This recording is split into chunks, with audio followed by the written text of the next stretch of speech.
Votre chronique consacrée à la bande dessinée, c'est tous les matins sur Radio J, un programme que vous pouvez retrouver en podcast sur notre site internet radioj.fr. Et oui, on clôt l'antenne de Radio J de cette matinale avec Didier Passamonique. Bonjour Didier. Bonjour Ilana. Et vous êt directeur de la rédaction du site Actua BD qui suscite énormément de vues. On peut peut-être rappeler le nombre de vues. Ben là, actuellement, on en est à 140 000. 140 000 vues, Ouais. C'est énorme. Et justement, c'est pourquoi vue unique, hein, donc les gens reviennent en Vue plus unique. plusieurs fois. Ouais. C'est ça, Donc, donc c'est incroyable. Et justement pour cause, puisque vous nous présentez toujours avec un grand talent tous ces ouvrages le matin. Et ce matin, eh bien, vous nous en présentez deux. Alors on va commencer par le premier, une biographie de Janusz Korczak. Alors je ne sais pas si je le prononce. Korczak. On voit en bien. BD. On voit bien la séparade. On voit bien la séparade. Vous vengez, hein.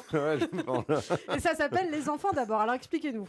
Ah ben, Korczak, c'est un grand pédagogue, pas du tout juif, hein, qui s'est occupé en particulier des juifs au moment de l'occupation allemande et notamment dans le ghetto de Varsovie, et qui, au moment où ils vont tous être emmenés à Auschwitz, on lui dit, mais écoutez, vous n'avez pas de raison de ne pas rester, vous n'êtes pas juif, donc vous n'avez pas à les accompagner. Il a insisté pour les accompagner. C'était injuste. Et il a fini ses jours, c'est injuste, il a fini ses jours à Auschwitz. Et ce qui est intéressant, c'est que là, on raconte véritablement sa biographie, hein. C'est assez joliment dessiné, c'est publié par Steinkiss. Les auteurs sont Stéphane Tamayon et Priscilla Horviller. Et on revient sur ce personnage qui est une grande figure de la pédagogie mondiale et de la pédagogie polonaise en particulier.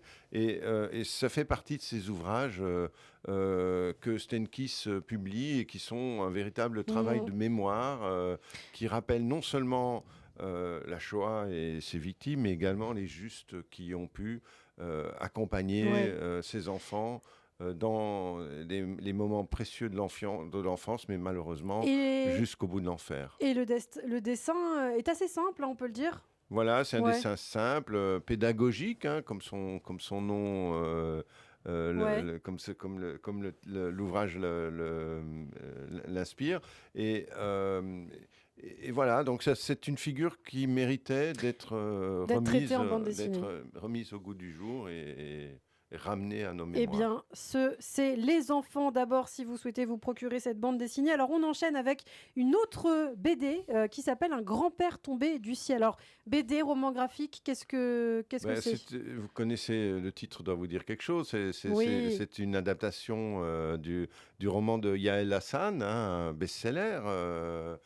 Yael Hassan, qu'on connaît, qui est une romancière qui a commencé assez tard, en fait, et qui s'est révélée une très, très belle, très grande narratrice.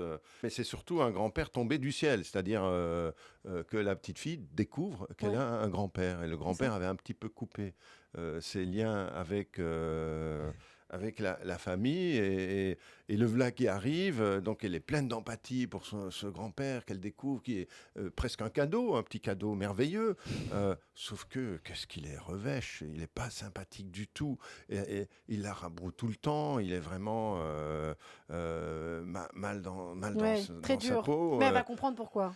Elle va comprendre pourquoi, c'est parce que c'est un rescapé de la Shoah et qui avait un petit peu préservé sa famille du traumatisme qu'il a vécu, mais là il est devenu vieux, il est obligé de la rejoindre, sa famille, et finalement cette petite fille et son grand-père vont se retrouver.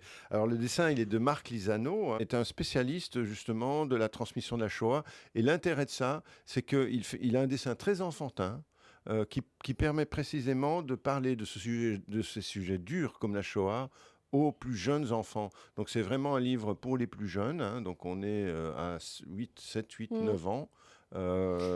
Et c'est fait avec beaucoup de subtilité, avec beaucoup de sagesse, et finalement. Vous nous conseillez donc cet ouvrage, Un grand-père tombé du ciel, une adaptation du roman de Yael Hassan par Marc Lisano. Et c'est chez Jungle Pépite. Jungle Pépite, vous avez raison de le dire, Didier. Merci beaucoup, Didier. À demain. À bientôt.